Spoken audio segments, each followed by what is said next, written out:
It's time for the Your Personal Bank Show with Ference Toth, financial literacy educator and speaker, entrepreneur, and chairman of the board of Bank Information.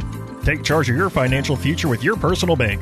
Now here's Ference Toth. Welcome to the Your Personal Bank Show, and as always, in the second show of the week, I kind of like to take the bigger step back and take a little bit bigger picture view on things, and again, look at current events and how it affects our money. And anyone who's been listening for any period of time, particularly in the past year, it's no secret I have been, let's just say, increasingly frustrated with the direction and actions that our government, federal, state, local, various things have taken. And I just have to say, it started with the COVID shutdowns. I was extremely frustrated about that. I felt like that was a real infringement or I felt like government entities, leaders, whatever, were overstepping their overstepping their limits, particularly in a free society. And when and the level of unfairness that was perpetrated, frankly, on a lot of small businesses, particularly when the science has shown now that a lot of those transmissions and stuff, frankly, didn't occur, if at all, little or none in many of these types of scenarios. But it's frustrating when your small local hardware store, for example, can't be open. The state has shut them down, but you can walk into a Home Depot and buy anything you want because they were considered vital. And I've shared this on the show before. It's recorded. You can go back and listen back in March, April, but back early parts of 2020 when the shutdowns were happening. I just found it extremely, extremely frustrating. They were considered vital because they sold things like toilet paper. Of course, for a month or two, I don't think there was a Home Depot in the country that had toilet paper available or cleaning stuff or anything else for that matter. So they had the SKUs, but they didn't have anything in stock, yet they got to stay open. And I'm not picking on Home Depot in particular directly. I mean, if I was in their position and the government allowed me to stay open and my competitors were shut down, would I stay open? Well, of course I would. It's the fact that the government, the leaders allowed it.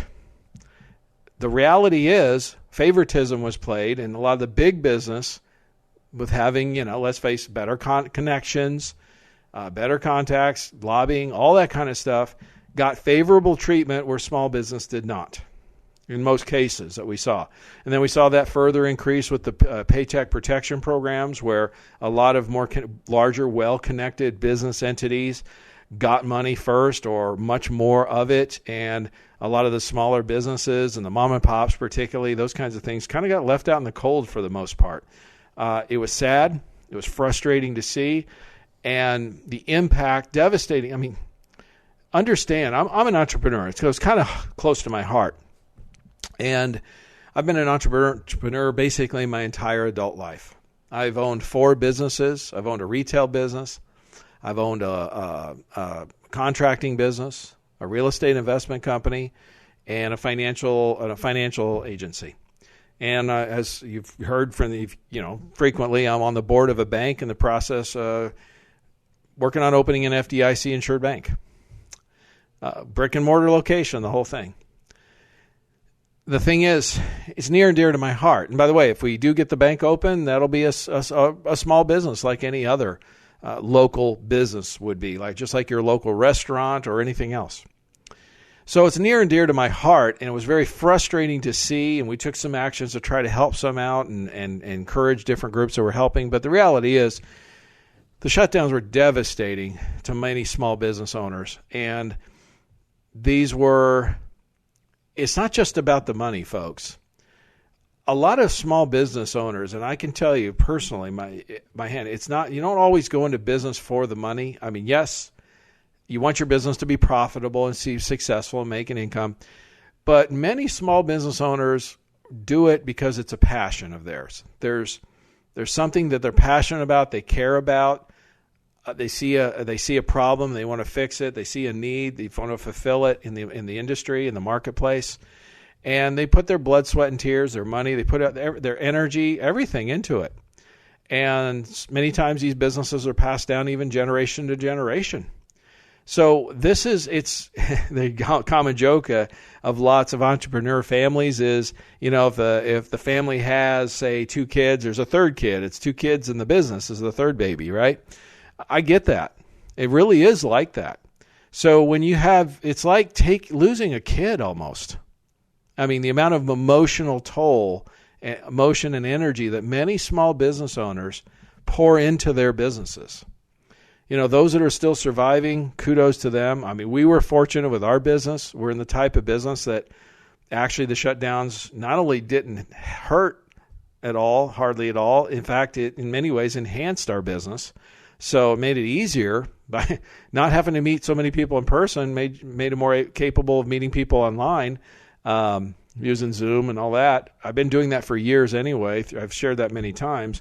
Through traveling and speaking, I have clients all over the country, literally. So, meeting in person just hasn't been feasible, right? But now it's become the norm, so it made things easier. And then, of course, the elections came along. No secret, I was no fan of Biden and the Democrats, and it wasn't because I didn't like Joe Biden or I don't like Democrats. It's because I didn't like the policies that were being, I think Joe Biden is probably, certainly in modern history, the first presidential candidate who got elected stating while he was running that he would raise taxes. Quite interesting how that all works. But anyway, there's a lot of reasons behind it. I don't really want to get into all the politics. But I was just frustrated whether you were a fan of the last administration or not, what I felt like were some real positive things policy-wise. I was, one of my biggest things that I was very happy with from the last administration, it was really simply the reduction of regulations, government red tape. In fact, I was more positive to that than even the tax cuts for business and stuff, which I felt like were good. Reducing the corporate tax rates and things to be competitive around the world and other things like that. Repatriating all that foreign money from the big corporations back into the United States. All those things I felt like were good things. Of course, we had historic unemployment numbers for all groups. That was awesome. Economy was rocking, okay? And the thing is, if you give the business community, our free market system, you give it some chance to run give it less restrictions, okay, less red tape, less challenges, less headaches, so that the people that are the drivers of our economic engine can focus more on innovation and building things and all that, you're going to see good things. Now, I'm not talking about just total unfettered access, just let them go wild. I mean, there has to be some level of oversight. I get that. But generally speaking, the less oversight, the better. The less restrictions, I should say, the better. Not so much oversight, but more restrictions. The less red tape and paperwork and bureaucracy, the better. I mean, I'll give you a perfect example. I've shared this story with people for decades, literally. So one of the financial tools, this gives you a good example just in our industry. One of the financial products that we've recommended for clients now, I have for over 20 years. Going on 23rd year now. It happens to be a particular annuity that's very popular. And for folks who are looking for an annuity with a guaranteed lifetime income, it's got one of the best and has had for the last 20 plus years. It's been very consistent. It's exactly the same product. There's been zero changes to this product for over 20 years. And when I started as an agent, recommending this product and educating people, the application on this product, literally, I'm not kidding you, was 2 pages. It was 1 page. It was 1 page front and back. That was it. So to do the application, that was the entire application. 1 page front and back. I did the same product for a client a few weeks ago. Exact same product, happened to be an IRA, so it was a rollover and everything. And again, somebody was looking for guaranteed lifetime income. Okay, so for that kind of tool and given their situation, it was the best fit product for them. And they understood that and they wanted it. It was all good. The application was 56 pages. Now, folks, in 20 years, and it's exactly the same product with the same company, same everything.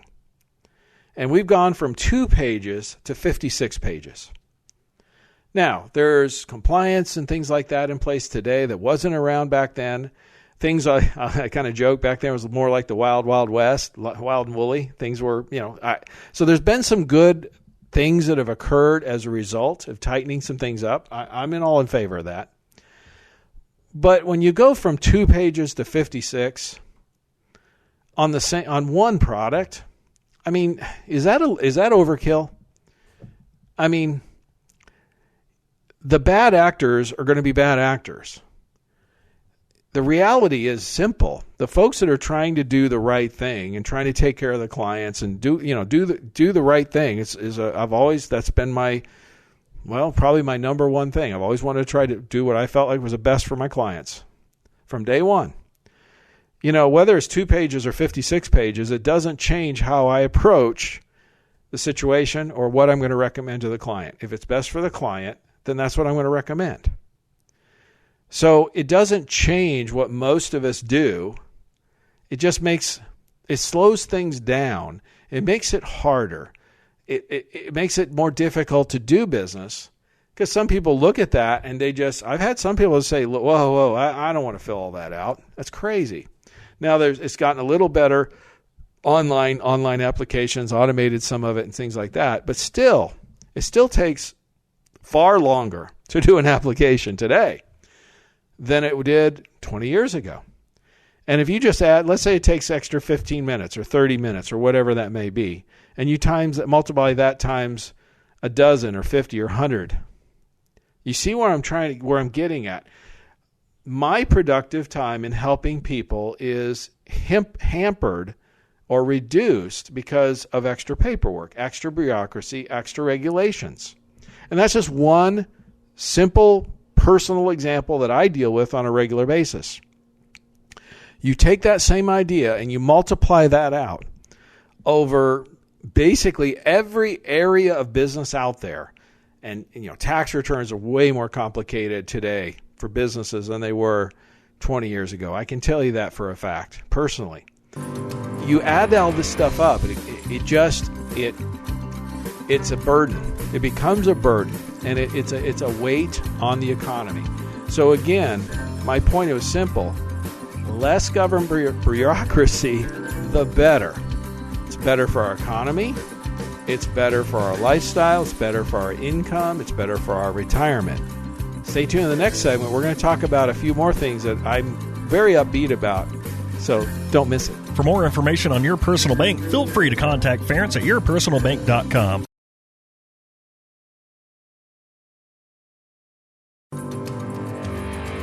Back to the Your Personal Bank Show with Ference Toth. Welcome back to the Your Personal Bank Show. Like I said, today's about stepping back, taking a bigger picture view of things and current events and all that. And what interestingly is what I was talking about in the last segment was by reducing, one of the things I was very in favor of, policy-wise, from the last administration, was the reduction of government bureaucracy. They had a rule that if they added a new rule, they had to get rid of 2. Eliminate 2 to add 1. I think that's a great thing that should be done and should be continued. Unfortunately, it's not being continued. If anything, it's probably the opposite now. And that's very frustrating. Part of how government gets their power, bureaucracies in particular, is by just making life more difficult. People having to go through more and more red tape to accomplish things.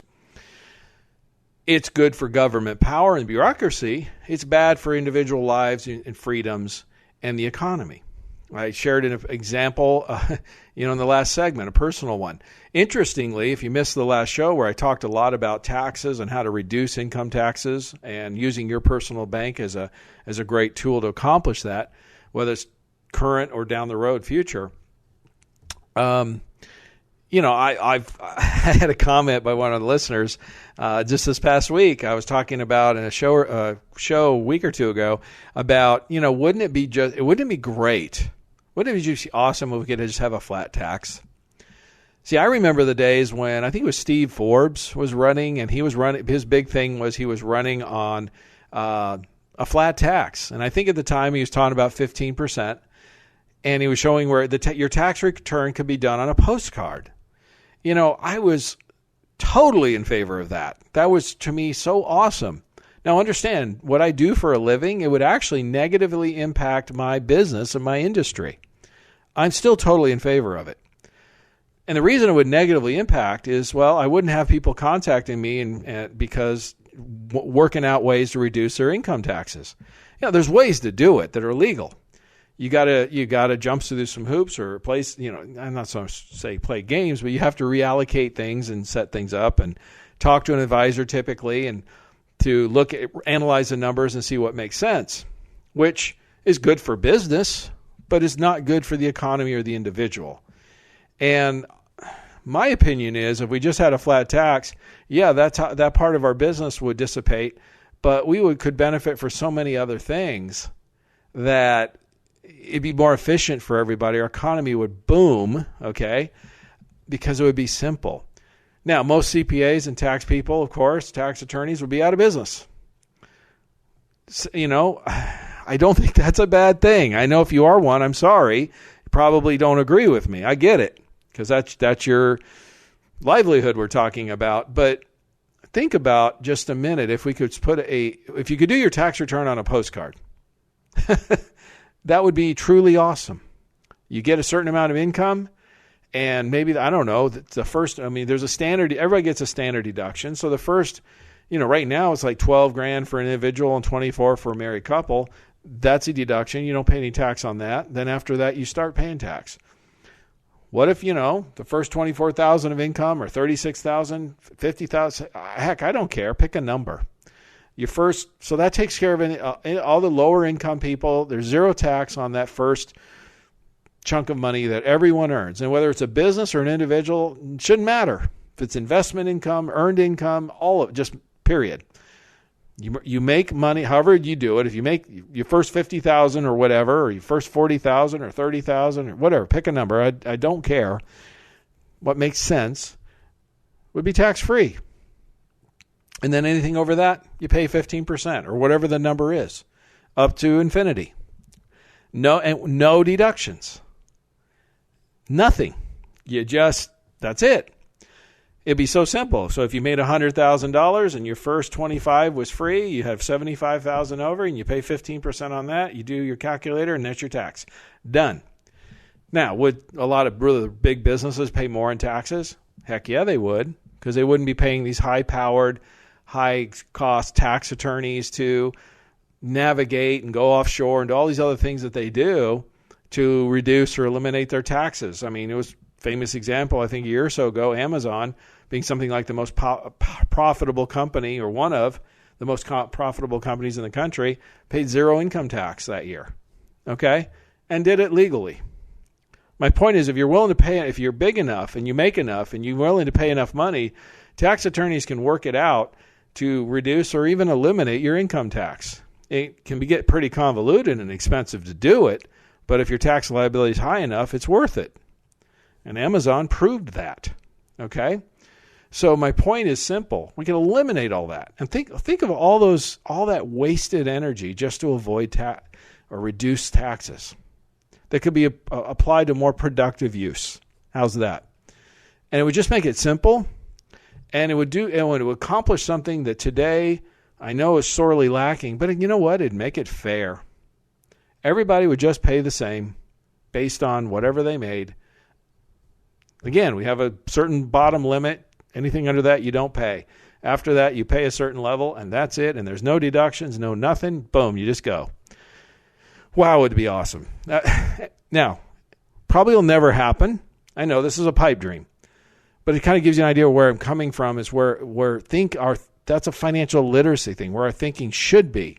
Because maybe it could happen one day. I don't know. I'm not going to say 2020. If anything, 2020 has taught me is nothing is impossible. And I was always say, that'll never happen. Well, I'm the point now. Nothing will surprise me, no matter what it is. So I suppose it could happen. My point is quite simple. It would make life so much better for so many people. Now, the government would lose a lot of power. That's the big battle. You see, our elected representatives and bureaucrats and people like that wield a lot of power because through special interest groups and lobbyists and things like that, giving favorable treatment or favorable tax treatment to different entities or whatever, that's where they actually wield a lot of power and get a lot of money and contributions from and things like that. I mean, let's be real. They would lose a lot of power. Again, I believe when politicians lose power, that's actually a good thing. And that's one of the things we're going to talk about here in the next segment coming up is limiting the power of government and not only the elected, but the bureaucrats. See, we have probably as big or not bigger problem now in the era of big government with our unelected leaders, the bureaucrats, that is, than we do even with our elected representatives. I mean, they're sometimes bad enough, but our unelected folks many times are far worse in terms of attacking our freedoms and our ability to make money, earn money, keep it, and pay taxes, and pass it on, I should say, to the next generation. See, that's really what it's about. Is it ours or is it theirs? And there's this push and pull that's constantly there, and we have to guard against that. This is still a representative republic, at least at this point. Now, there's some efforts being made by current administration in particular to change that. And these are the things we got to be on guard about, but also some of the things that I'm actually very encouraged about, particularly as time goes on as we're going forward. So I'm going to encourage you to stay tuned in the next segment. I'm going to discuss those very things. Don't miss it, because I'm actually more encouraged now than I was even a few weeks ago. So stay tuned. For more information on Your Personal Bank, feel free to contact Ference at yourpersonalbank.com.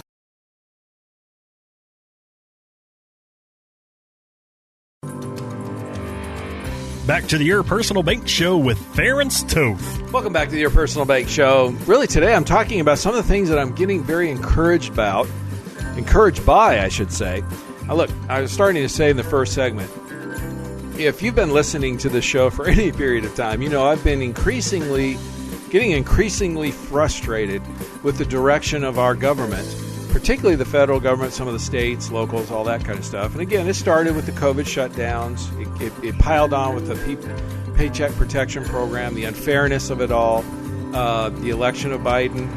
And then really, the election of Biden was one thing, but then when all those, executive orders that he did, starting from the first day, in my opinion, that's dictatorship type stuff. That's just circumventing an entire branch of the federal government, a co-equal branch, a legislative branch, and just doing what you want to do, which is what a dictator does. Okay?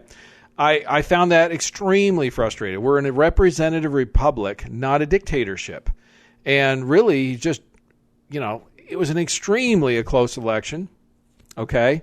If based on the final numbers, if you believe that those are accurate, there's a lot of folks out there that still today don't, and I personally have not seen the verification. Or there were certainly a lot of changes and a lot of lack of transparency. I'll put it that way. But if you base it on the numbers where they're at, ended up, Biden won by 43,000 votes in combination of 3 states. If those 43,000 votes had been the other way, or half of those had been the other way, we would have a different result. So it was extremely close. No matter what anyone wants to say, that's the facts. And to just unilaterally do a bunch of executive orders to shove a bunch of stuff down the throat of half the country that did not or not in favor of it, did not vote for that, is extraordinarily audacious, very aggressive, very counterproductive, in my opinion, for their side, and is causing some very much, what I think is an awakening of the sleeping giant. Now, it continued. There's more, Georgia losing the 2 senators. That was another blow, because I was hopeful that the Senate, at least being held by the Republicans, would be a bulwark against some of the worst abuses of power or moving to the left. Of course, that didn't happen, so that was another body blow, so to speak, for our freedoms. I'm not talking about politics here. I'm talking about our freedoms as Americans, our ability to continue living the life that we want to live, our ability to earn our money and grow it and pass it on to the next generation and things like that. And it's just continued. In fact, they just, they started, passing these different, the COVID relief, which is a joke. It's not COVID. It's like less than 10% was about health stuff, related stuff. This $1.9 trillion package, in my opinion, a big waste of money, on top of the trillions, I should say, that was spent previously.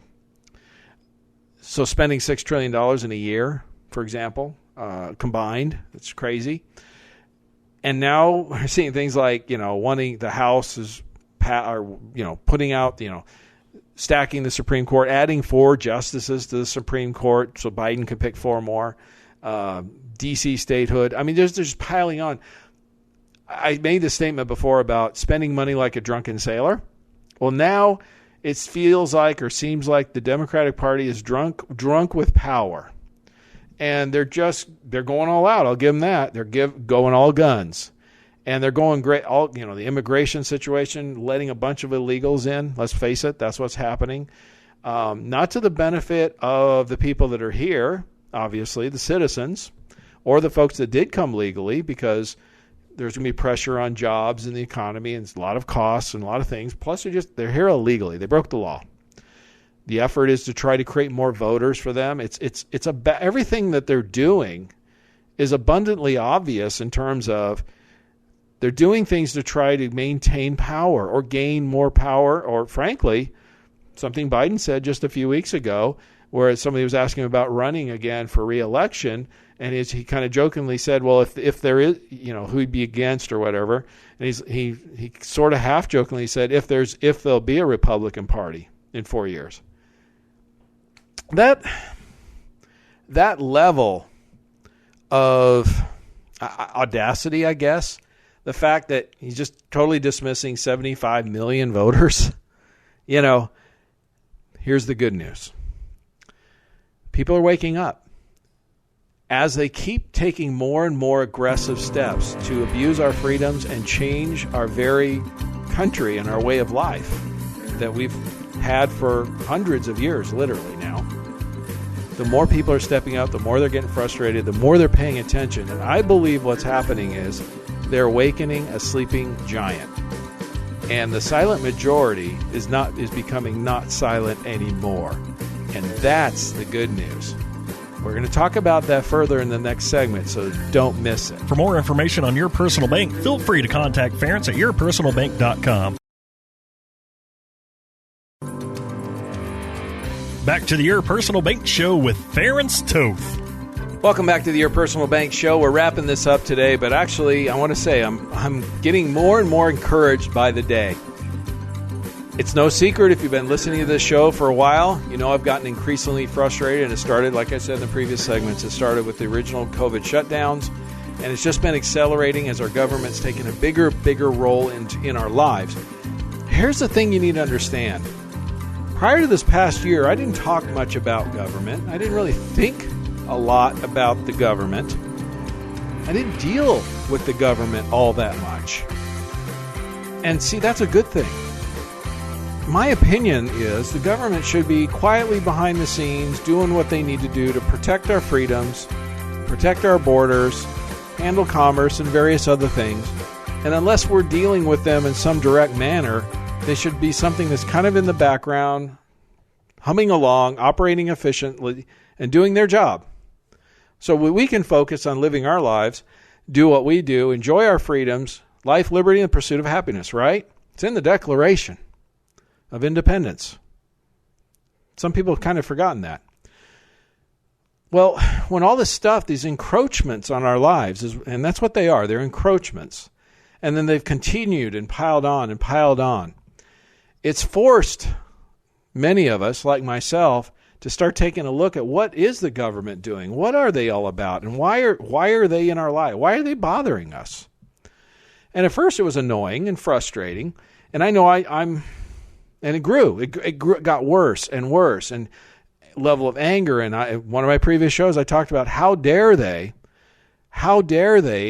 attack our freedoms, things that we worked for our whole lives. Some of us served in the military to protect, including myself. People have died for our freedoms. My own father escaped a communist country, Hungary, the Soviets, to escape to come here for freedom. How dare they attack all that? What gives them the right? What makes them think that they can do this or should do this or take this away from us? Well, I've always been kind of ahead of the curve a bit, it seems like. Maybe it's because I've got I'm especially sensitive to something. I don't know what it is, but whether it's economic things, you can go back. I started talking about the COVID shutdown. COVID could be a real problem economically, and I started talking about that the first week of March of 2020. And I got a lot of blowback initially. People saying, you're acting like Chicken Little. The sky's falling. The market's only been down a week. Things aren't going to be that bad. And of course, it got way worse than I even anticipated.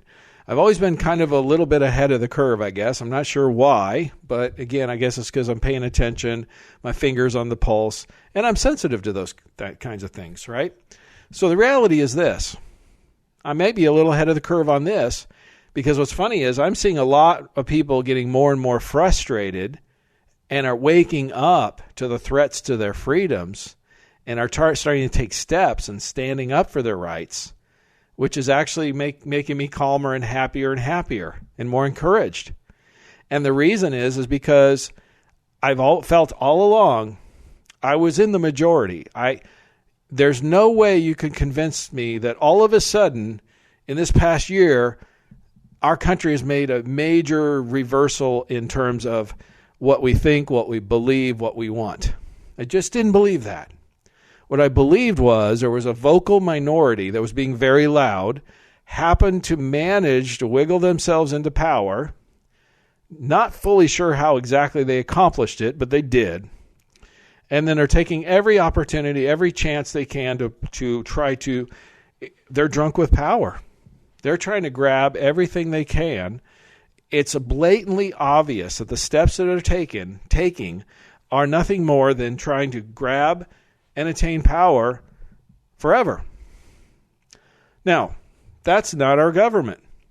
We are a representative republic. We have elections. We have people that run against each other, have varying views on what our country, the direction they think our country should take. And it's always been that way from the beginning. They want to change. There's many in power right now that want to change that. The good news is a lot of people, and more every day, as our freedoms, again, are getting attacked and threatened, and the norms of our country are getting attacked, are waking up to that fact. Packing the Supreme Court. Give me a break. The last time that was attempted was Franklin Roosevelt. And at the time, he was in the height of his power. I mean, he won with overwhelming majorities of the vote. Far different than the current president. And the next midterm election got absolutely slaughtered. And he just threw it out there as an idea that his own party said was stupid. Boneheaded idea is what our current president said just a few years ago. Said that himself. It's a boneheaded idea. I mean, here's the craziness of it. If they somehow manage to accomplish it, which I don't see happening, again, very encouraging. They got to get through a filibuster unless they get rid of the filibuster. And I think if they do, there's going to be political damage beyond belief to pay. And I think some of the more conservative, or more moderate, I should say, shouldn't say conservative, more moderate members of the Democratic Party are recognizing that. I mean, people no less than Nancy Pelosi just recently said that this packing the Supreme Court bill, she was not going to bring to a vote to the floor of the House. I mean, Nancy Pelosi is no moderate, but she's seeing how devastating it could impact her future and her party's future. So here's the one thing I think we can all agree on, and I think with almost without exception, I have full confidence in politicians' desire to be reelected. And when they feel like that's genuinely threatened, they will pay attention and they'll listen. So that's where, although many times, many of our representatives, a lot of us feel like that they don't listen and they're not representing us. In extreme cases like this, generally they do, because they recognize that the threat to their very ability to maintain power. I guess it's pretty intoxicating. I'm not there, I can't say, but I imagine it is. They got a pretty good gig, and they want to keep it. And if we want to go back to how dare they, how dare they think that they can attack our freedoms and try to gain control and power. It's about them being in power. It's blatantly obvious. These steps that they're taking, D.C. statehood, packing the Supreme Court, all these different things that they're doing. I think it just goes back to a level of ego and audacity beyond maybe something that I and many people, frankly, just don't understand, just don't relate to it.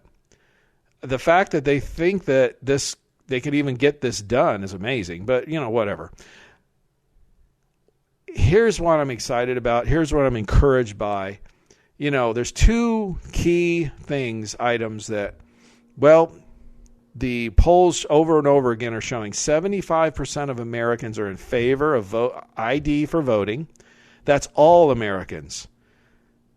Republican, Democrat, Independent. In fact, majority of Democrats, majority of minorities agree and believe that ID for voting should be required.